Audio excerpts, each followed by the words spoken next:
अमीर ससुराल के गार्डन को बहू ने बनाया फ्रूट की मटका खेती। कमला, हमें थोड़ी और सब्जी दे दे। जी मालकिन, अभी देती हूँ। वैसे कामचोर नौकरों ने आज इतना टेस्टी खाना कैसे बना दिया, वो भी इतने सारी वैरायटी के साथ। हवेली जैसे बड़े से घर के बीचों बीच लटकते झूमर, बड़ी बड़ी फूलदानियां, महंगे शो पीस के बीच डाइनिंग टेबल पर बैठा अमीर बिजनेसमैन परिवार नाश्ता कर रहा था, जिसके अगल बगल घर के सारे नौकर खड़े थे और खाना सर्व कर रहे थे। मालकिन, आज खाना हमने नहीं बल्कि छोटी मेम साहब ने बनाया है। अरे वाह भाभी, आपने तो कमाल ही कर दिया। सच में बहू, स्टाफ के हाथों का खाना खाकर सिर्फ पेट भरता है, दिल नहीं। तेरे हाथों का खाना अमृत जैसा लगता है। हाँ, लेकिन अब रोज रोज नाश्ता बनाने मत लगना पहले की तरह। तो इस घर की बड़ी बहू है, कोई नौकरानी नहीं। भले किसान की बेटी है तो क्या हुआ, तेरे पिताजी किसानी कर मेहनत करते थे, लेकिन तुझे ये सब करने की जरूरत नहीं है। जी मम्मी जी, मैं तो स्टाफ को काम ही समझाती हूँ, खुद नहीं करती हूँ। और फिर आज तो किसान दिवस है, इसीलिए मैंने अपने पिताजी को याद करके ये खाना बनाया। दरअसल सिया थी राठौर परिवार की बड़ी बहू, जिसके पिता पेशे से किसान थे। बचपन से मिट्टी में पली बड़ी सिया की शादी एक अमीर घर में हुई थी और वो अब इस घर की पूरी जिम्मेदारियां अकेले अपने कंधों पर संभालती थी। सिया, मैं बहुत खुश हूं कि तुम मेरी पत्नी हो। बिजनेस को मैं और पापा मिलकर संभाल रहे हैं, लेकिन इस घर को तुम अकेले संभालती हो। हाँ बहू, तेरी शादी को भी कुछ ही महीने हुए हैं, लेकिन तू इस परिवार में इस तरह ढल गई जैसे इस परिवार के लिए ही बनी हो। तेरे आने से मुझे बहुत हेल्प हुई है। सभी सिया के हाथों के खाने और सिया की तारीफ करते हुए नाश्ता करते हैं और फिर सिया, मेरी इंपॉर्टेंट फाइल कहाँ है? मैंने कहा था तुम्हें संभाल कर रखना। जी जी बिल्कुल, मैंने फाइल बहुत अच्छी तरह से संभाल कर रखी है। रुकिए, मैं अभी लेकर आती हूँ। इतना कहकर सिया तुरंत अपने कमरे में जाती है और वहां रखी फाइल उठाकर नीचे हॉल में लेकर आती है। ये लीजिए सूरज जी, आपकी फाइल। और पापा जी, ये आप अपना रुमाल भूल गए थे, ये लीजिए। सिया मनीष को रुमाल और सूरज को फाइल देती है और फिर सब अपने अपने काम पर चले जाते हैं और सिया घर के कामों में लग जाती है। मालकिन, आज मेरी बेटी का बर्थडे है, मैं थोड़ा जल्दी घर जा सकता हूँ? अगर मम्मी जी को पता चला तो मम्मी जी गुस्सा करेंगी। हाँ रमेश काका, आप जाइए, लेकिन मम्मी जी को मत बताइएगा। किसी ने सच ही कहा था, किसान की बेटी मिट्टी से जुड़ी होती है और अपने से बड़े छोटे सबका सम्मान करना जानती है। थैंक यू सो मच बेटी। जी काका, मेरे पापा के ही दिए हुए सारे संस्कार हैं। इस तरह सिया अपने से छोटे बड़े सभी का सम्मान करती थी और घर के नौकरों को भी परिवार जैसा ट्रीट करती थी। तभी एक दिन सिया को फोन आता है। ये देखो सिया, तुम्हारे मायके से फोन आया है। क्या? मेरे मायके से फोन? अभी उठाती हूँ।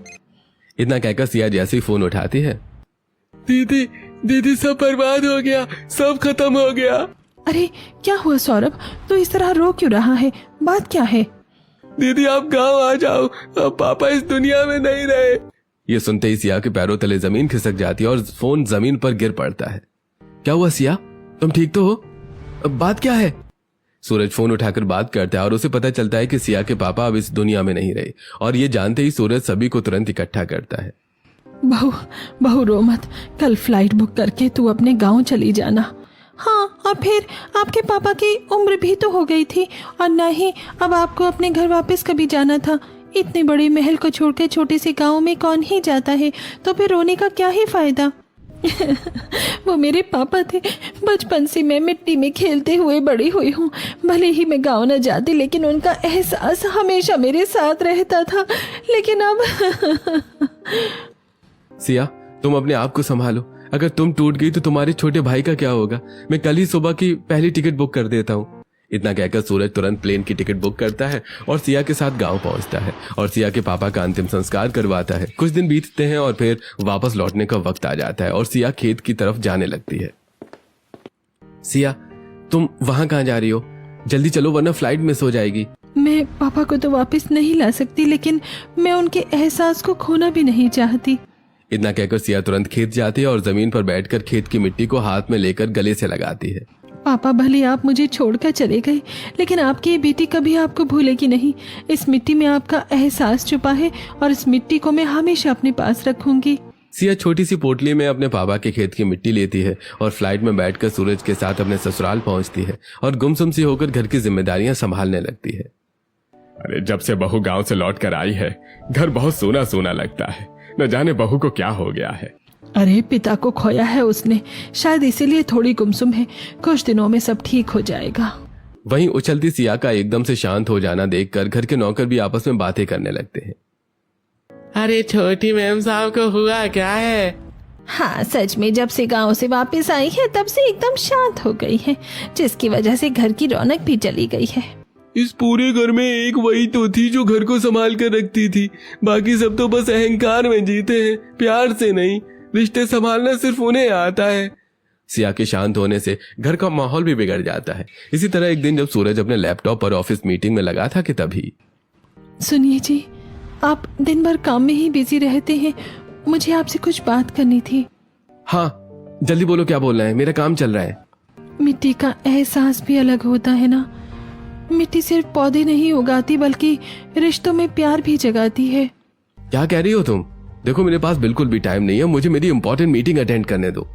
इतना कहकर सूरज मीटिंग में व्यस्त हो जाता है और सिया बैठकर सोचने लगती है। यहाँ पैसे हैं लेकिन किसी के पास वक्त नहीं है। गांव में पापा के साथ जब खेती करती थी तो कितना मजा आता था। दिन भर काम, रात को आराम, लोगों से प्यार भरी बातें और मीठी प्यारी नींद। पर यहाँ ऐसा कुछ नहीं है। सिया सोचते सोचते गहरी सोच में चली जाती है और अब इसी तरह दिन बीतने लगते हैं। फिर एक दिन सिया की नजर घर के पीछे वाले सूखे गार्डन पर पड़ती है। इस गार्डन पर तो मेरी नजर गई ही नहीं थी पहले। आखिरकार ये गार्डन इतना बड़ा होने के बावजूद बेरंग क्यों है? सिया ये सोचते हुए आगे बढ़ती है और गार्डन में जाकर खड़ी हो जाती है। इस गार्डन में एक पेड़ भी नहीं है और न ही पौधे, जबकि पापा कहते थे कि बेटी, जहाँ पर भी खाली मैदान दिखे वहाँ पौधे लगा देना। पौधे मिट्टी को जकड़कर घर को मजबूत बनाते हैं। लेकिन पापा, अगर मैदान खाली ही हो तो क्या फर्क पड़ता है? मैं सोच रहा था मेरी चंचल बेटिया सवाल कैसे नहीं पूछ रही है। दरअसल जिस घर के आसपास पौधे लगे होते हैं उस घर में कभी नेगेटिव एनर्जी नहीं आती और घर के सदस्यों में प्यार बना रहता है। पौधे सिर्फ पौधे नहीं, अपनों का एहसास होते हैं। काश मैं यहाँ पर भी पौधे लगाकर पापा की यादों को ताजा कर पाती। सिया ये सोच ही रही थी कि तभी उसे कोई आवाज लगाता है और वो वहां से चली जाती है। इसी तरह रात को जब सिया सो रही थी, वाह, ये बगीचा हमारा है। हाँ ये मटकों से भरा बगीचा हमारा ही है। यहाँ पर कितने अच्छे अच्छे फल हैं, है ना? मुझे तो विश्वास नहीं हो रहा कि मटकों में फल उगे हैं। दरअसल गार्डन पूरा फूलों और फलों से भरा हुआ था। चारों तरफ हरियाली, रंग बिरंगे पौधे और सुंदर तितलियां उड़ रही थी। तभी एक तितली आकर सिया के हाथों में बैठ जाती है। ये तितली अचानक मेरे हाथ में क्यों आकर बैठ गई है? क्योंकि तितलियां उनका साथ देती हैं जो हिम्मत वाले होते हैं, जिनके अंदर कुछ करने की हिम्मत होती है। और फिर तुम एक किसान की बेटी हो, तुम बंजर खेत को भी हरा भरा कर सकती हो, तो फिर एक गार्डन क्या चीज है? सूरज की बात सुनकर सिया जैसी तितली पकड़ने की कोशिश करती है, तितली हवा में उड़ जाती है और तुरंत सिया की नींद खुलती है। क्या ये सपना था? सिया अपने अगल बगल देखती है, चारों तरफ उजाला था और वो अपने कमरे में थी। अभी तो सुबह के 5 बज रहे हैं, मतलब कि ये सपना था। लेकिन सपना कितना अच्छा था ना, कितना प्यारा गार्डन, चारों तरफ हरियाली। क्यों ना मैं घर के पीछे वाले गार्डन में भी पौधे लगाकर उसे हरा भरा कर दूं। शायद ये विचित्र सा सपना मुझे इसी बात का एहसास दिलाने के लिए आया है। काफी दिनों बाद सिया की आंखों में वो चमक दिखती है और वो सिया उठकर नहा धोकर तैयार होती है और घर में कुछ मटके मंगवाती है। मेम साहब, आपने मटके क्यों मंगवाए हैं? दीदी, आज मुझे सपना आया था जो मुझे एक किसान की बेटी होने का एहसास दिला रहा था और बस उसे देखने के बाद मेरे अंदर कुछ करने की शक्ति आ गई है। सिया कमला से बातें कर रही थी कि तभी कुछ लोग आते हैं और हॉल में बड़े बड़े बहुत सारे मटके रखने लगते हैं, जिसे देखते ही पूरे घर में हलचल मच जाती है और पूरा परिवार एक साथ इकट्ठा होता है। ये मिट्टी के मटके किसने मंगवाए हैं? मम्मी जी, ये मिट्टी के मटके मैंने मंगवाए हैं। हमारे घर का पीछे वाला गार्डन कितना बेरंग है, मैं उसे हरा भरा कर दूंगी। अरे भाभी, ये गांव नहीं है, करोड़ों का महल है। आप यहाँ के एक्सपेंसिव गार्डन को फलों का बगीचा बनाना चाहती हैं? हाँ भाभी, माना कि आप किसान की बेटी है, लेकिन ये गांव नहीं है। ननन जी, चाहे गांव हो या शहर, फूलों की खुशबू हर जगह फैलती है। और फिर पौधे तो गार्डन को सुंदर बनाते हैं, इसमें खराबी ही क्या है? बहू, तुम्हारी ये किसानों वाली बातें मेरे सिर के ऊपर से जा रही हैं। तुम ये भूलो मत कि तुम राठौर खानदान की बहू हो, किसी गरीब की कुटिया में रहने वाली गरीब नहीं हो। मनीष की बातें सुनकर सिया चुप हो जाती है और सारे मटके हॉल में रखवाकर खुद मार्केट निकल जाती है। मैंने सारे मटके हॉल में रखवा दिए हैं। जब तक मैं जाऊंगी तब तक माहौल शांत हो जाएगा, फिर मैं आराम से अपने पौधों में बीज लगा दूंगी। ये सोचते हुए सिया जाती है और पौधों के बीज खरीद कर वापस घर लौटती है, लेकिन तभी वहाँ एक भी मटका न देखकर हैरान रह जाती है। मैंने यहाँ इतने सारे मटके रखवाए थे, मेरे सारे मटके कहाँ गए? सिया इधर उधर ढूंढने लगती है। तभी वहाँ एक नौकर आता है और सिया के कान में कहता है, मालकिन, बड़ी मालकिन ने सारे मटके स्टोर रूम में रखवा दिए हैं और कहा है कि इस घर में वही होगा जो मैं चाहूंगी। क्या? अगर अब मैं जाकर मटके निकालूंगी तो घर में तमाशा हो जाएगा, लेकिन मेरी उम्मीदों का क्या? सिया रिश्ते बचाने के लिए उस वक्त कुछ नहीं कहती और जब रात को सभी अपने अपने कमरे में सो जाते हैं तब सिया उठकर स्टोर रूम में जाती है। मैं मटकों की कितनी उम्मीद से यहाँ साथ लेकर आई थी, लेकिन मम्मी जी ने स्टोर रूम में रख दिया और अब इन मटकों पर तो धूल जम गई है, बिल्कुल मेरे पापा की यादों की तरह। पापा, पापा मैं भी खेती करूंगी, मुझे भी पौधे लगाने हैं। आ जाओ मेरे बच्चों, मैं तुम्हें सिखाता हूँ खेती कैसे करते हैं। देखो, पहले मिट्टी को अच्छी तरह से साफ कर लेते हैं। नहीं नहीं, मिट्टी तो गंदी होती है, मैं मिट्टी को नहीं छूऊंगा। अरे बेटा, तुझे मिट्टी की अहमियत नहीं पता है। मिट्टी हमारे लिए कितनी जरूरी है। जिस दिन ये बात तुझे समझ में आएगी तब तुझे एहसास होगा कि तू कितना गलत था। हमें अपनी मिट्टी के लिए सबसे लड़ जाना चाहिए। इतना कहकर रामलाल पौधे लगाने लगता है और थोड़ी देर बाद रामलाल साथ में सिया मिलकर छोटे छोटे मटकों पर डिजाइन बनाते हैं। पापा, पापा डिजाइन कितना ज्यादा सुंदर है और ये सारे मटके पहले से कितने ज्यादा अच्छे लग रहे हैं। पता नहीं मम्मी क्यों डांटती है। हाँ, तो मेरी इतनी प्यारी सिया इतना सुंदर डिजाइन बनाएगी तो अच्छे तो लगेंगे ही। और ये सवाल मम्मी की डांट का तो याद रखना, अगर तू सही है तो तुझे सबसे लड़ जाना चाहिए, पीछे नहीं हटना चाहिए। पापा ने सही कहा था, अपनी खुशियों और अपने फैसलों के लिए सभी से लड़ जाना चाहिए। अब चाहे पूरा घर मेरे खिलाफ क्यों ना हो जाए, मैं फलों का बगीचा बना कर रहूंगी। सिया अपने पिता की हर एक चीज को, हर सीख को याद करती है और फलों का बगीचा बनाने का फैसला लेती है, लेकिन उस रात बिना कुछ किए अपने कमरे में जाकर सो जाती है। फिर अगली सुबह, सूरज जी ये लीजिए आपकी इम्पोर्टेंट फाइल, कल आपने बताया था ना, इन्हें लेकर आपको ऑफिस जाना है। अरे हाँ, मैं तो भूल ही गया था। अच्छा हुआ तुमने याद दिला दिया, वरना फिर किसी स्टाफ को घर भेजना पड़ता। इतना कहकर सूरज फाइल लेकर ऑफिस चला जाता है और सिया बिना किसी बदलाव के ठीक उसी तरह से घर के कामों में व्यस्त हो जाती है। रामू काका आज आप बगीचे की सफाई कर दीजिए, रमेश काका आप खाना संभाल लीजिए और कमला काकी आप घर की सफाई कर दीजिए। सिया की बात सुनकर घर की सबसे छोटी नौकरानी चिंकी कहती है, हाँ दीदी मैं क्या करूँ, आपने तो मुझे काम ही नहीं बताया। तो मेरे साथ मेरे कामों में मदद करना, ठीक है? चलो अब सब अपने अपने काम पर लग जाओ। सिया को इस तरह कामों में व्यस्त देखकर सोफे पर बैठी अश्विनी देखती है। कल जो कुछ भी हुआ उसके बाद बहू जरा सी भी नहीं बदली। छोड़ो ना, क्या फर्क पड़ता है, कम से कम अपनी जिद पर आकर घर के कामों को तो नहीं भूली, यही बहुत बड़ी बात है। सिया का बिहेवियर देखकर सभी सोचते हैं कि सिया गार्डन को बगीचा बनाने का फैसला छोड़ चुकी है, लेकिन सच्चाई कुछ और ही थी, क्योंकि सभी के सोने के बाद सिया आधी रात को उठती है। मामी जी मुझे माफ करना, लेकिन परिवार के रिश्तों को संभालने के लिए मुझे झूठ बोलना होगा। इतना कहकर सिया अपने कमरे से निकलकर स्टोर रूम पहुंचती है और वहां के सभी मटकों को साफ करती है। इन मटकों में कलर करके मैं सुंदर सुंदर डिजाइन बना दूंगी, ताकि जब पौधे इन मटकों में उगे तो सुंदर लगे। ये सोचकर सिया मटकों में अलग अलग डिजाइन बनाने लगती है। सिया इस काम में इतनी लीन हो जाती है कि पूरी रात कब बीत जाती है उसे पता तक नहीं चलता। अरे सुबह हो गई, अगर किसी ने मुझे यहाँ देख लिया तो मुसीबत खड़ी हो जाएगी। बचा हुआ काम आज रात को कर लूंगी। ये सोचकर सिया सारे मटके वहीं रखकर स्टोर रूम का दरवाजा बंद करती है और नहा धोकर रोज की तरह घर के कामों में लग जाती है। इसी तरह दिन बीतने लगते हैं। सुबह सिया घर संभालती तो रात को मटकों को रंगीन बनाती। इसी तरह एक दिन मेरे सारे मटके कलर हो गए हैं और अब सारे कितने ज्यादा सुंदर लग रहे हैं।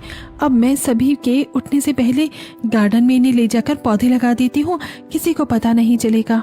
सिया ने किसी मटके पर मोर, तितलियां तो किसी पर बकरियां बनाई थी और उन सभी मटकों को सभी की नजरों से बचाकर गार्डन में ले जाकर फलों के पौधे लगाती है। अब बस इंतजार है पौधों के बड़े होने का, तब तक बस किसी को पता न चले।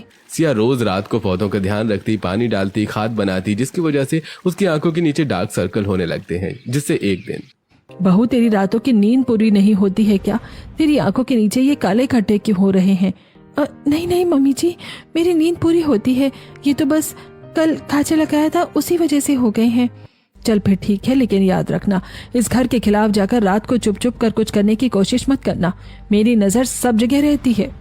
अश्विनी की बात सुनकर सिया सतर्क हो जाती है और अब संभल कर काम करने लगती है, लेकिन फिर भी इतने दिनों बाद मिट्टी में हाथ पड़ने की वजह से सिया के हाथों में छाले पड़ जाते हैं। इन हाथों में हुए छाले सिर्फ कुछ ही दिनों के मेहमान हैं, लेकिन मेरी मेहनत से उगे पौधे मेरी यादों की तरह हमेशा साथ देंगे। सिया अपना हाथ देखते हुए पुरानी यादों में खो जाती है। बचपन में पापा के हाथों में भी ऐसे ही छाले पड़ते थे और पापा कहते थे कि कुछ पाने के लिए कुछ खोना पड़ता है। सिया हर एक कदम अपने पापा की यादों के सहारे बढ़ती थी, लेकिन किस्मत को यह मंजूर नहीं था और तभी महल में एक छोटी सी चोरी हो जाती है। किसकी इतनी हिम्मत हुई कि उसने महल से चीज चुराई है? अगर पैसे चाहिए थे तो मुझसे मांग लिया होता, चोरी करने की क्या जरूरत थी? मालकिन, हमने चोरी नहीं की और फिर हमें पैसों की क्या जरूरत? छोटा सा घर है, खाना तो आपके घर में ही खाते हैं। चोर कभी खुद नहीं कहता कि उसने चोरी की है। अब मैं पता लगाऊंगी असली चोर कौन है। इतना कहकर अश्विनी तुरंत कंट्रोल रूम में जाती है और सारे सीसीटीवी कैमरे चेक करने लगती है। तभी स्टोर रूम की रिकॉर्डिंग ऑन होती है। अरे बहू, ये क्या कर रही है? अपनी नींद खराब करके इतने प्यार से मटकों को कलर कौन करता है? अश्विनी स्टोर रूम की रिकॉर्डिंग में सिया को प्यार से मटकों को कलर करता हुआ देखती है और उसी में खो जाती है। लेकिन फिर तभी लेकिन जो भी है, मेरे मना करने के बावजूद बहू ने पूरे घर के खिलाफ जाकर आधी रात को छुप कर ये सब किया है। मैं उसे माफ नहीं करूंगी। स्टोर रूम के कैमरे में सिया के छुपाए सभी मटके और सिया की असलियत सामने आ जाती है और अश्विनी गुस्से में सिया, साथ ही नेहा और सूरज को बुलाती है। हमारे मना करने के बावजूद तुम्हारी हिम्मत कैसे हुई? हे भगवान, मम्मी जी के सामने असलियत आ गई। अब वो मेरे सभी मटकों को उठाकर फेंक देंगी। मम्मी जी प्लीज, आप मुझे सजा जो देना चाहे दें, आप मुझे वो दीजिए, लेकिन मेरे मटकों और पौधों को कुछ मत कीजिएगा। बहू ने जो किया सो किया। घर के किसी भी इंसान को इस बारे में पता क्यों नहीं चला? सूरज, तुम और बहू एक ही कमरे में सोते हो, तुझे क्यों नहीं पता चला? और नेहा, तुम दिन भर घर में ही रहती हो, उसके बावजूद ये हाल है। माँ, मुझे खुद नहीं पता था कि सिया हम सबसे छुपकर कुछ ऐसा कर रही है, वरना मैं खुद इसकी क्लास लगाता।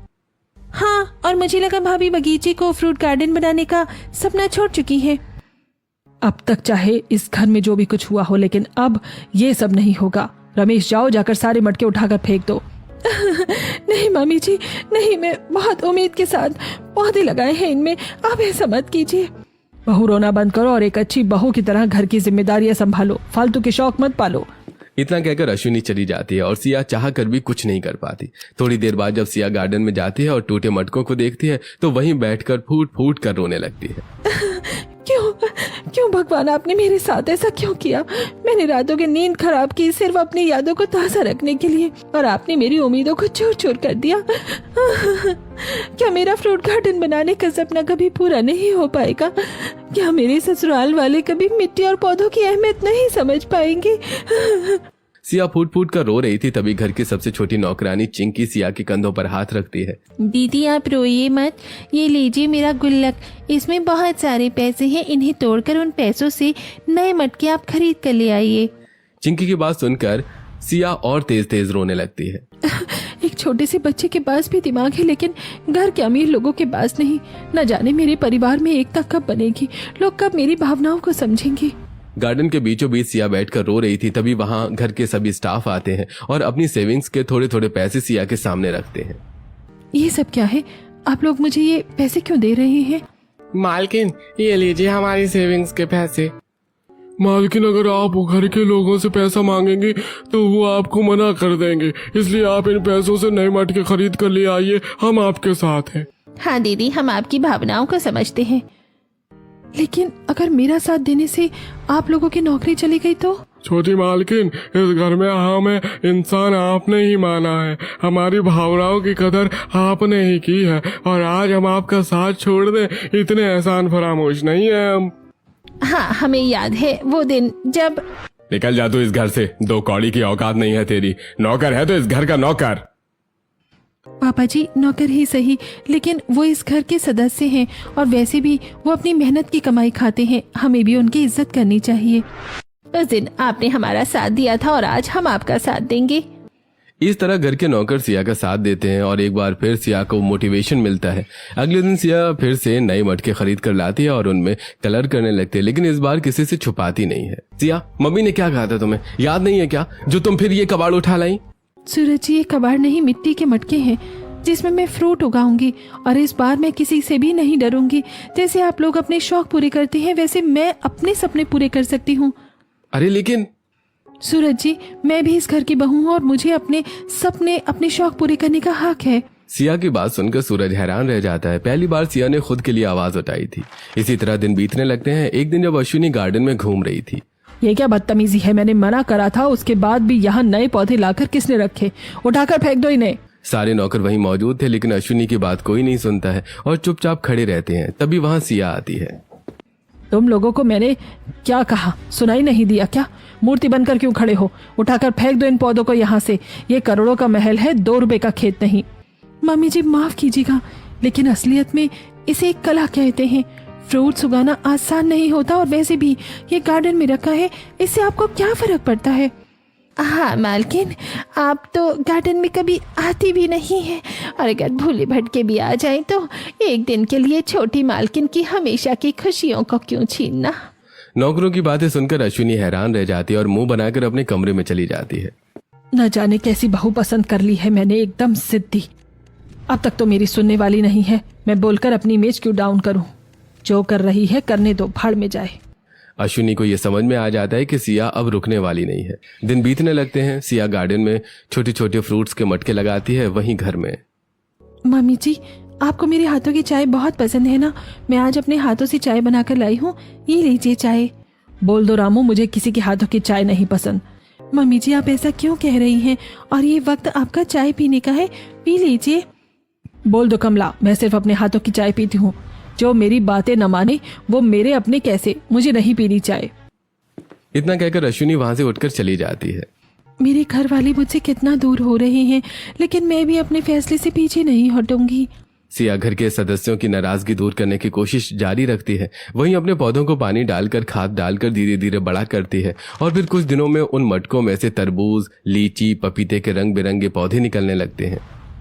इन मटकों की फ्रूट्स को देखकर ऐसा लग रहा है कि मटकों में से छोटे छोटे पौधे बाहर की तरफ झांक रहे हों।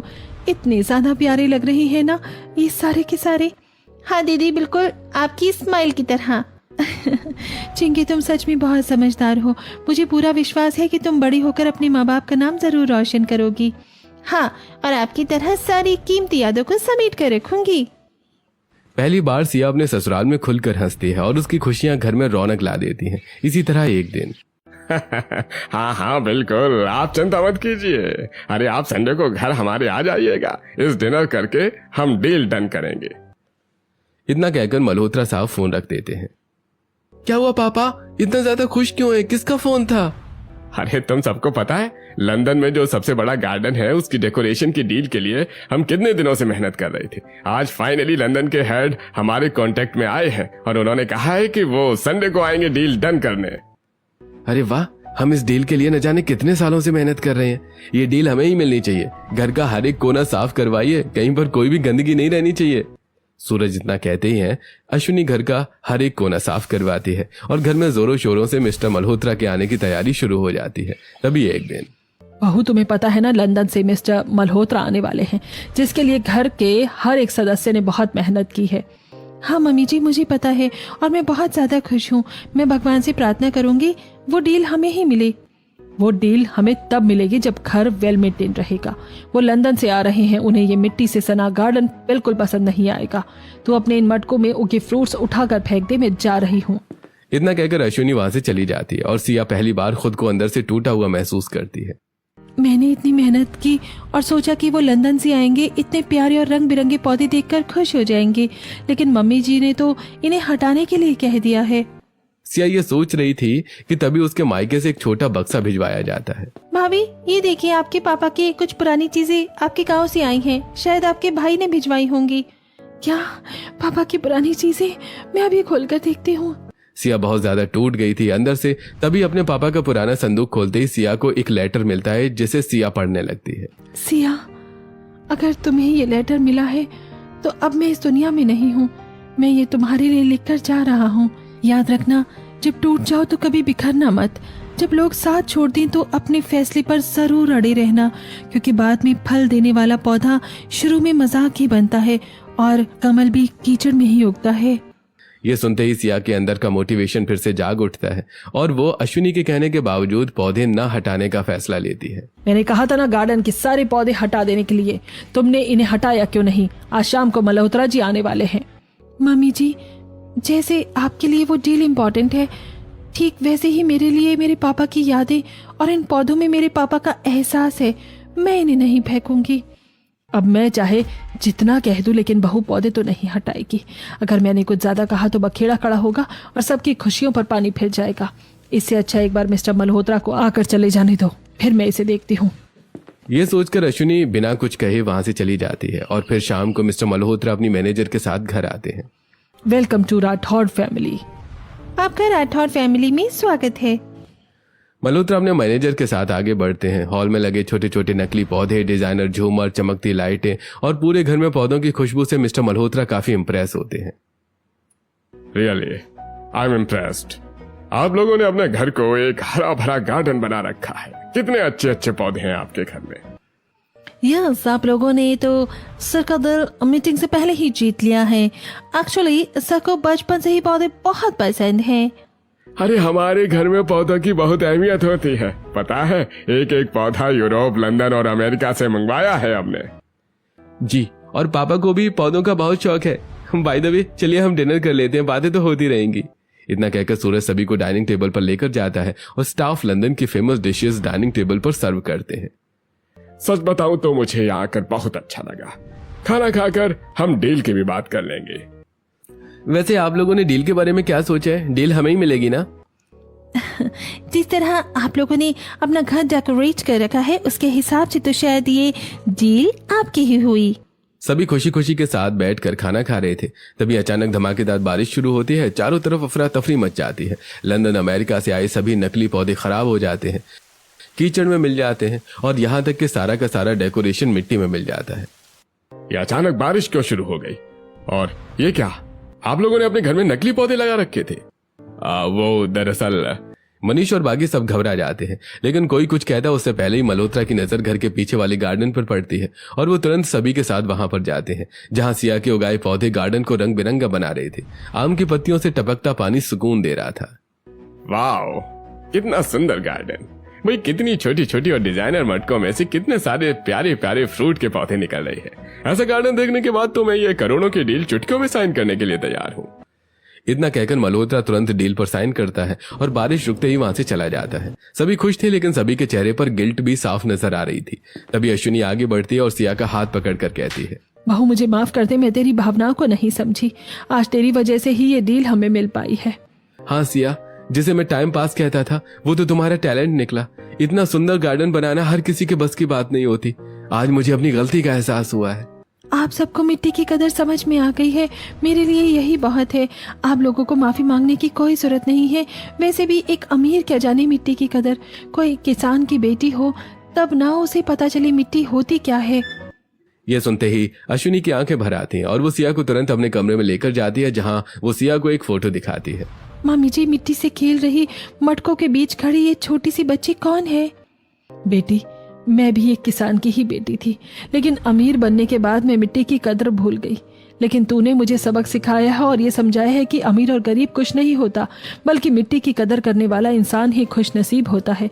आज तूने मेरी आंखें खोल दी बहू।